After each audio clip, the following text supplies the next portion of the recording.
You're becoming a real burden on us, Dad. Maybe it's time we looked into other arrangements. My name is Harold Mitchell. I'm 61 years old. I've been a maintenance worker for the past 6 years, but before that, I was a construction engineer for 35 years. My son Bradley just said those words to me at his birthday party, in front of 50 people. Right after he told everyone he gives me $5,000 every month so I can live comfortably in retirement. The problem? I haven't seen a dime of that money, ever. I was standing there in a suit I bought at Goodwill 3 years ago, knowing I had exactly $247 in my checking account and a stack of ramen noodles waiting for me at home. But Bradley stood up with his wine glass, talking about how generous he is to his old man. Everyone clapped. His wife Cassie smiled at me like she was daring me to say something. I didn't, not then. But what I discovered next would destroy their carefully built empire and land them both behind bars. If you like stories about family betrayal and how the truth always comes to light, hit that like button and subscribe to this channel right now. Every day brings completely new stories, each one more gripping than the last. Let me back up. You need to understand how deep this really went. My wife died when Bradley was 16. Car accident on the 405. After that, it was just me and him. I worked 70, sometimes 80 hours a week to keep us afloat. Construction jobs, weekend side work, whatever it took. When Bradley graduated high school, he got into USC. Great school, expensive school. The total bill came to $240,000 over 4 years. I didn't have that kind of money sitting around, so I sold the house. The house my wife and I had bought when Bradley was 3. The house where she'd planted roses in the front yard and where Bradley had learned to ride his bike in the driveway. I moved into a 1-bedroom apartment and gave Bradley everything. Tuition, room and board, spending money. He graduated with a business degree and no debt. After college, he wanted to get into real estate. Said he needed $85,000 for his first investment property. I'd been rebuilding my savings, so I gave it to him. No loan papers, no interest, just a handshake. He was my son. That investment worked out. Then he needed money for a second property. Then a third. Over 5 years, I gave him everything I had. Every penny. He promised he'd pay me back when things really took off. Then he met Cassie. Cassie Torres had an MBA from UCLA, finance major. She was smart, organized, and she took over Bradley's books within 6 months of them dating. She started talking about tax optimization and wealth management strategies. She convinced Bradley they needed to streamline their financial structure. What that meant, I found out later, was turning me into their personal cash cow. The phone calls got shorter. The visits stopped. When I'd call Bradley, Cassie would answer and say he was in meetings. When I did talk to him, he sounded distant, distracted, but I should have paid attention to the signs. Like when Cassie started asking detailed questions about my social security number for their accountant, or when she suggested I should let them handle my tax returns to make things easier. I trusted them. Big mistake. The birthday party was at their house in Manhattan Beach, $2.8 million according to Zillow. I took 2 buses to get there because my 2004 Honda was in the shop and I couldn't afford the repairs. Bradley gave a speech about success and family values. Then he said the thing about giving me $5,000 a month. He even got emotional about it. Talked about how I'd sacrificed everything for him and now it was his turn to take care of me. The crowd ate it up. I heard people whispering about what a devoted son he was. His business partners nodded approvingly. A few people came up to me afterwards saying how lucky I was to have such a generous child. Lucky, right. That night I went home and pulled out my bank statements. 6 months worth. Then a year, then 2 years. I went through every deposit, every transaction. Nothing from Bradley. Not 1 cent. But that was just the beginning of what I found. I called my bank the next morning. Mr. Mitchell, I'm showing no automatic transfers into your account from any family members, the representative said. However, I do see some unusual activity. Someone's been requesting information about your account. Would you like me to flag it for security? Someone had been checking my account. Without my permission. That's when I called Frank Brennan. Frank used to work construction with me, but he'd gone back to school and became a forensic accountant. He'd been handling fraud cases for the past 10 years. Harry, sit down, Frank said when I explained the situation. What you're describing sounds like identity theft and systematic financial fraud. Frank explained how sophisticated these schemes work. If someone's claiming you as a dependent, they need documentation. But they can create fake documentation. Bank transfers that never happened. Trust accounts that don't exist. It's all about the paper trail. He offered to help me investigate. First thing we need to do is run a credit check on you. If they're using your social security number, there might be accounts you don't know about. The credit report showed 3 accounts I'd never opened. A business credit line for $45,000 in the name of HM Consulting LLC, a company I'd never heard of. 2 credit cards with a combined limit of $25,000, all opened within the past 2 years, all linked to an address I didn't recognize. Harry, Frank said, looking at the report, someone's been living a double life using your identity. The address on the accounts was a P.O. box in Torrance. Frank and I drove there the next day. The mail store manager was helpful after Frank showed his investigator credentials. Box 347, yeah, that's paid for by a woman. Brunette always wears designer clothes. Comes in twice a week to collect mail. Cassie. Frank requested copies of the signature cards for my fraudulent accounts. The signatures looked like mine, but they were wrong. The H in Harold was too round. The M in Mitchell was too straight. Someone had practiced my signature, but they'd missed the details. I've been signing my name for 61 years. I know how my pen moves. This is forgery, Frank said.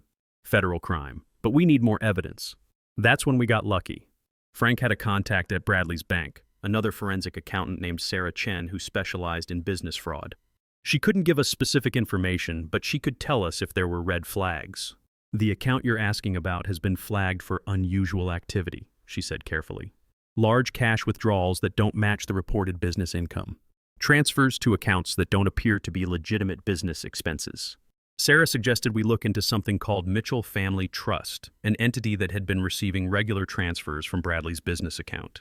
There was no Mitchell Family Trust, at least not one I'd ever heard of. Frank helped me file a complaint with the IRS and request copies of my tax returns for the past 6 years. What we found was shocking. For 6 years, Bradley had been claiming me as a dependent. But the returns showed support payments totaling $60,000 per year, $5,000 per month, exactly what he'd claimed at the party. The tax benefits he'd received? Over $75,000 in deductions over 6 years. The amount I'd actually received? 0. But it got worse. The fake trust account had been used to purchase a rental property in Long Beach. The property was generating $3,200 per month in rental income. Income that was being reported as support payments to Harold Mitchell on Bradley's business taxes. They weren't just claiming fake deductions. They were using my name to launder rental income and avoid paying business taxes on it. Frank put together a timeline. 2018, first fraudulent tax return claiming me as dependent. 2019, fake trust account opened using my forged signature. 2020, property purchased with laundered money through fake trust. 2021, credit accounts opened in my name to fund property improvements. 2022, business credit line used to purchase second property. 2023, system fully operational, generating $38,400 in annual rental income reported as family support. Total fraud, over $400,000 in stolen benefits, laundered income, and identity theft. I needed legal help. Frank recommended Patricia Lawson, but he also suggested someone else, Detective Raymond Torres, who specialized in white-collar crime and elder abuse. Detective Torres was interested, very interested. Mr. Mitchell, what you're describing isn't just tax fraud. It's organized financial crime. Identity theft, money laundering, elder abuse, this is RICO territory. He explained that cases like mine often involved multiple victims. Has your son ever mentioned doing financial planning for other elderly family members or friends? I remembered something. At the birthday party, Bradley had been talking to another guest about helping the man's elderly mother optimize her tax situation. Detective Torres asked me to make some phone calls. See if I could get Bradley and Cassie talking about their financial strategies. The first call didn't go well. When I asked Bradley directly about the $5,000 payments, he got defensive. Dad, you're getting confused. The money's there, it's just structured differently. Cassie handles all the financial arrangements. There are tax implications, investment accounts, trust structures. What trust structures? The Mitchell Family Trust, Dad. We set it up for your benefit. All the payments go through there for tax efficiency. I never signed anything about a trust, Bradley. Long pause. Dad, you did sign it. You just don't remember. At your age, it's normal to forget financial details. I was recording the call. I had his admission that there was a trust I'd supposedly signed, but didn't remember. The second call was to Cassie directly. I told her I'd received a letter from the IRS asking about unreported income. Harold, she said, and her voice got cold real fast. You need to be very careful about what you say to the IRS. There are complicated financial structures involved here that you don't understand. What kind of structures? Trust arrangements, business entities, things that could get very messy if you start making accusations you can't prove. Are you threatening me, Cassie? I'm protecting the family, Harold. Sometimes elderly people get confused and say things that hurt the people trying to help them. It would be very sad if that happened here. That was a threat, a recorded threat. But Detective Torres wanted more. Can you get access to their house? Any physical evidence would help. I still had a key to Bradley's house. He'd given it to me years ago for emergencies. I'd used it twice to let in repair workers when they were out of town. Monica Rivera, their housekeeper, let me in on a Thursday afternoon when she saw me at the door. "Mr. Mitchell," she said nervously, "Mr. Bradley and Mrs. Cassie aren't home." "I know, Monica. I just need to get something from Bradley's office. Some old papers of mine." She looked uncomfortable but let me in. Bradley's home office was exactly what you'd expect from someone trying to look important. Big desk, leather chairs, framed photos of him shaking hands with local politicians. The filing cabinet wasn't locked. Inside, I found a folder labeled Dad Tax Documentation. It contained everything. Fake trust documents with my forged signature. Bank statements for accounts I'd never seen. A spreadsheet labeled HM Support Tracking showing monthly payments to me dating back 6 years. But the most damning thing was a handwritten note in Cassie's writing. H. Mitchell Trust. Remember to withdraw cash monthly and deposit to personal account. Keep receipts labeled as elder care expenses in case of audit. Property rental income can be reported as support payments, reduces business tax liability. It was a how-to guide for defrauding me and the IRS. I photographed everything with my phone. Then I put it all back exactly where I found it. But Monica had been watching. When I came out of the office, she was waiting. "Mr. Mitchell, I need to tell you something. I've been worried about this for a long time." She led me to the kitchen and poured 2 cups of coffee. "Mrs. Cassie, she talks on the phone about you sometimes, about how you're useful for their business. She laughs about it, says you're helping them make money without even knowing it." "What else has she said?" "Last month, she was talking to someone about expanding, about finding other elderly people who might need financial assistance. She said your situation was working so well they should do it with other families." Other families. They were planning to expand their fraud operation. Monica reached into her purse and pulled out a small notebook. I wrote down some of the things I heard. I was scared to say anything, but they're not good people, Mr. Mitchell. They laugh about tricking you. The notebook contained dates, quotes, and details of conversations Monica had overheard over the past year. Cassie bragging about their tax optimization strategies. Bradley complaining that I was getting suspicious and they might need to find a more permanent solution. That phrase, permanent solution, made my blood run cold. Detective Torres read through Monica's notes and got very serious very quickly. "Mr. Mitchell, I think you might be in danger. People who commit this level of fraud don't usually stop when they're discovered. They escalate." He assigned a patrol unit to drive by my apartment twice a day and gave me a direct phone number to call if anything suspicious happened. 3 days later, something suspicious happened. I came home from work to find my apartment door slightly open. Nothing was missing, but things had been moved. Someone had searched the place. On my kitchen table was a note. "Stop asking questions you don't want answers to." I called Detective Torres immediately. Within an hour, my apartment was full of cops taking fingerprints and photographs.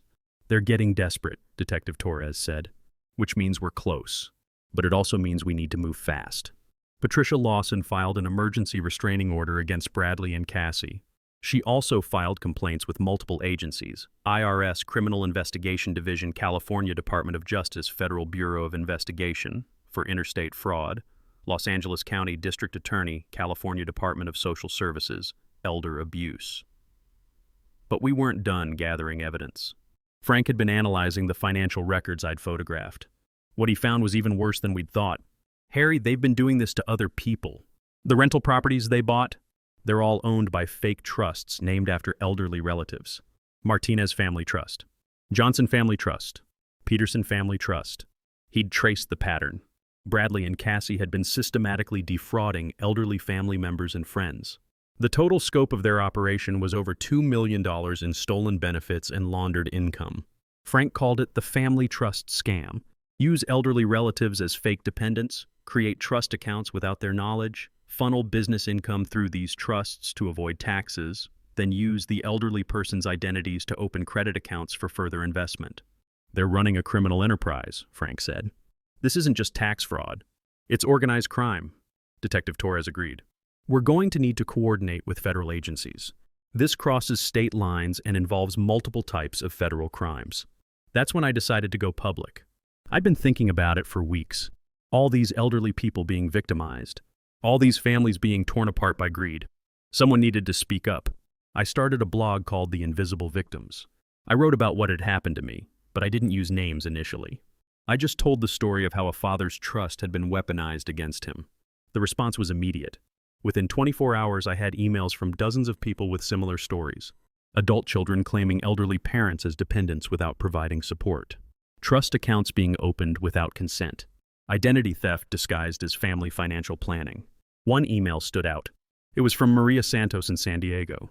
Mr. Mitchell, I think your son and daughter-in-law did the same thing to my mother. She died last year, but before she passed, she kept saying someone was using her name for business purposes. We found paperwork in her things about a Santos family trust she never remembered signing. Can you help? I forwarded Maria's email to Detective Torres. He called her that afternoon. What Maria had found was another piece of Bradley and Cassie's operation. Her mother, Carmen Santos, had been claimed as a dependent for 3 years before her death. A trust had been opened in her name and used to purchase a commercial property in San Diego. Carmen never received any support payments, but Bradley's business had claimed $54,000 in deductions for elder care expenses. Detective Torres coordinated with San Diego police. They found 4 more elderly victims in the area, all connected to Bradley's business associates. This is a conspiracy, Detective Torres told me. They've been teaching other people how to run the same scam. We're looking at a multi-million-dollar fraud operation. 2 weeks later, the FBI raided Bradley's office, his house, and Cassie's separate office where she ran a family financial planning business. I wasn't there, but Monica called me afterward. Mr. Mitchell, they arrested them both. Right in their driveway. Mrs. Cassie was screaming about lawyers and rights. Mr. Bradley just cried. The FBI had seized everything. Computers, financial records, phones, documents. They'd also frozen all bank accounts associated with the fake trusts. But the story was just getting started. The local news picked up the story after the arrests. Elderly father exposes son's $1 million fraud scheme. They interviewed me at my apartment and I told the whole story. The news segment went viral. Within days, I was getting calls from news stations in other cities. People across the country were sharing the story on social media, saying they recognized similar patterns in their own families. A week after the news segment aired, I got a call from the FBI. Mr. Mitchell, we've received over 200 tips about similar fraud cases since your story went public. We think your son and daughter-in-law were part of a much larger network. The investigation expanded. Federal agents in 6 states began looking into family trust scams connected to Bradley and Cassie's operation. The final count was staggering. 47 elderly victims across 6 states, $6.2 million in fraudulent tax deductions, $2.8 million in laundered income, 23 properties purchased with stolen funds, 12 people arrested in the conspiracy. Bradley and Cassie were at the center of it all. They'd been running training seminars for other financial advisors, teaching them how to maximize family tax benefits through elderly dependent claims. The trial lasted 6 months. I testified for 3 days, walking the jury through every detail of how I'd discovered the fraud. Bradley's lawyer tried to portray him as a victim of Cassie's manipulation. My client was misled by his wife, who had the financial expertise to design these complex schemes. Cassie's lawyer blamed Bradley. Mrs. Mitchell was following her husband's instructions. She believed the arrangements were legal because he told her they were. Neither strategy worked. The evidence was overwhelming. The jury found Bradley guilty on 23 counts. Elder financial abuse, 12 counts. Tax fraud, 6 counts. Identity theft, 3 counts. Money laundering, 2 counts. Cassie was found guilty on 31 counts, including conspiracy and running a continuing criminal enterprise. Bradley was sentenced to 12 years in federal prison and ordered to pay $1.8 million in restitution. Cassie got 18 years and a $2.4 million restitution order. They also lost everything. The house, the cars, the properties, the business. It was all seized and sold to compensate victims. My share of the restitution was $340,000, representing the money stolen from me plus damages for identity theft and emotional distress. But the money wasn't the most important thing. The most important thing was what happened next. My blog, The Invisible Victims, became a resource for families dealing with elder financial abuse. I started speaking at senior centers, community groups, and law enforcement conferences. I helped draft legislation in California that makes it easier to prosecute family member fraud. Harold's Law requires additional verification before elderly people can be claimed as dependents if they're not living with the person claiming them. I also started a nonprofit organization that provides free forensic accounting services to elderly people who suspect they're being defrauded by family members. In the past 2 years, we've helped expose 34 separate fraud cases and recovered over $800,000 for elderly victims. The work isn't easy. Family fraud is complicated because victims often don't want to believe their own children or relatives would steal from them. But the signs are always there if you know what to look for. Family members who suddenly show interest in your finances, requests to help with your taxes or banking without clear explanations, claims that you're receiving support that you can't verify in your accounts. Anyone who tells you not to worry about financial details because you're getting older. Trust accounts or other financial instruments you don't remember setting up. If someone tells people they're supporting you financially, demand to see the documentation. Real support leaves paper trails. Fake support doesn't. If someone claims you as a dependent on their taxes, you should receive a copy of the tax return. It's your legal right. If they won't provide it, something's wrong. Don't let people dismiss your concerns because of your age. Being older doesn't mean being incapable. It doesn't mean you can't understand your own finances. And it doesn't mean you should accept lies from people who are supposed to love you. I haven't spoken to Bradley since his sentencing. He's written me letters from prison, but I don't read them. Some people think I should forgive him because he's family. Those people don't understand what it's like to discover that your own child has been stealing your identity, laundering money through your name, and planning to expand their criminal operation to hurt other families. Family means honesty, respect, and actually caring about each other's well-being. Bradley gave up his right to call himself family when he chose crime over caring. The last I heard, he was working in the prison library and taking courses in addiction counseling. Maybe he'll come out a different person in 12 years. Maybe not. That's not my concern anymore. Cassie is in a federal prison in Texas. She's appealed her sentence twice. Both appeals were denied. Their divorce was finalized while they were both in prison. They each blamed the other right up until the end. Me? I'm 63 now. I live in a nice 2-bedroom apartment with a view of the ocean. I drive a reliable car that I bought with cash. I run my nonprofit during the day and sleep well at night, knowing I helped other people avoid what I went through. Every week, I get emails from people who read my story and realized they were being victimized by their own families.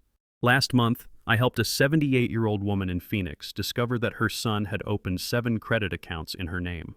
The month before, I worked with police in Detroit to expose a family trust scam that had defrauded 12 elderly relatives. The work continues because the crime continues. But now there are people watching. People who know what to look for. People who won't stay quiet when they see elderly Americans being abused by the people they trust most. That's Bradley and Cassie's real legacy. Not the money they stole or the lives they destroyed. Their legacy is the army of advocates they created when they messed with the wrong father. They thought I was just an old maintenance worker who would stay quiet and let them use me.